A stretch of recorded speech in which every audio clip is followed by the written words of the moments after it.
देखिए, जिस तरीके से पहलगाम के कांड के बाद वहाँ पर जो निर्दोष लोगों की हत्या हुई है, उसके बाद देश के अंदर जो हालात बने हैं, कॉरिडोर बंद होना, ना बंद होना, ये बड़ी छोटी बातें रह जाती हैं, क्योंकि जब हालात सही हों एक दूसरे देशों के साथ, तो वहाँ जाने का फ़ायदा भी है और लोगों को दर्शन भी है जो खुले तरीके से बिना भय के वहाँ किए जाए। वहाँ के यहाँ जाने वाले हर टूरिस्ट की जिम्मेवारी देश की सरकार की होती है, और आज सरकार इस स्टैंड पे नहीं खड़ी कि वो पाकिस्तान की कोई गारंटी ले सके कि वहाँ पर जाके कोई ऐसी अनसुखावी बात हो जाए। सो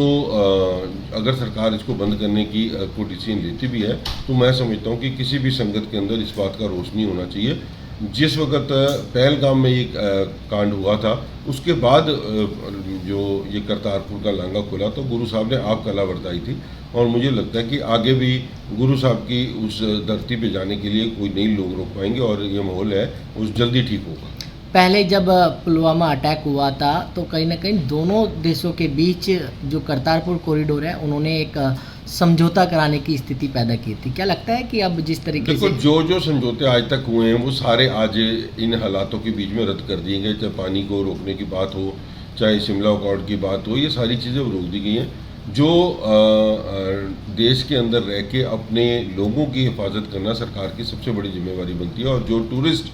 पहलगाम पे गए थे और उनके साथ उनके धर्म के बारे में पूछ के जैसे उनको मारा गया, इससे निंदक योग बात नहीं हो सकती। और इसके लिए जो भी गवर्नमेंट स्टैंड लेगी, हम समझते हैं कि ख़ास तौर पे सिख कौम, क्योंकि इसकी देश को बचाने के लिए, इस देश की आज़ादी के लिए जितनी कुर्बानी सिखों की है, शायद किसी की नहीं है। तो सिख कौम हमेशा आगे बढ़ चल के इसका उनका सहयोग करेगी, और अपने गुरुधामों के पे वापस दोबारा जाने के लिए अरदासें भी करेंगे और व्योम भी बनाएंगे। देखिए, जिस तरीके से पहलगाम के कांड के बाद वहाँ पर जो निर्दोष लोगों की हत्या हुई है, उसके बाद देश के अंदर जो हालात बने हैं, कॉरिडोर बंद होना, ना बंद होना, ये बड़ी छोटी बातें रह जाती हैं, क्योंकि जब हालात सही हों एक दूसरे देशों के साथ, तो वहाँ जाने का फ़ायदा भी है और लोगों को दर्शन भी है जो खुले तरीके से बिना भय के वहाँ किए जाए। वहाँ के यहाँ जाने वाले हर टूरिस्ट की जिम्मेवारी देश की सरकार की होती है, और आज सरकार इस स्टैंड पे नहीं खड़ी कि वो पाकिस्तान की कोई गारंटी ले सके कि वहाँ पर जाके कोई ऐसी अनसुखावी बात हो जाए। सो अगर सरकार इसको बंद करने की कोई डिसीजन लेती भी है, तो मैं समझता हूँ कि किसी भी संगत के अंदर इस बात का रोष नहीं होना चाहिए। जिस वक्त पहलगाम में ये कांड हुआ था, उसके बाद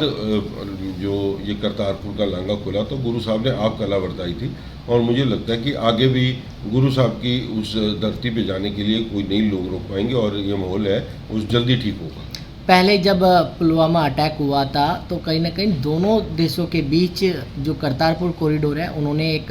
समझौता कराने की स्थिति पैदा की थी। क्या लगता है कि अब जिस तरीके देखो, से जो समझौते आज तक हुए हैं वो सारे आज इन हालातों के बीच में रद्द कर दिए गए। चाहे पानी को रोकने की बात हो, चाहे शिमला अकॉर्ड की बात हो, ये सारी चीज़ें रोक दी गई हैं। जो देश के अंदर रह के अपने लोगों की हिफाजत करना सरकार की सबसे बड़ी जिम्मेवारी बनती है, और जो टूरिस्ट पहलगाम पे गए थे और उनके साथ उनके धर्म के बारे में पूछ के जैसे उनको मारा गया, इससे निंदक योग बात नहीं हो सकती। और इसके लिए जो भी गवर्नमेंट स्टैंड लेगी, हम समझते हैं कि ख़ास तौर पे सिख कौम, क्योंकि इसकी देश को बचाने के लिए, इस देश की आज़ादी के लिए जितनी कुर्बानी सिखों की है, शायद किसी की नहीं है। तो सिख कौम हमेशा आगे बढ़ चल के इसका उनका सहयोग करेगी, और अपने गुरुधामों के पे वापस दोबारा जाने के लिए अरदासें भी करेंगे और व्योम भी बनाएंगे।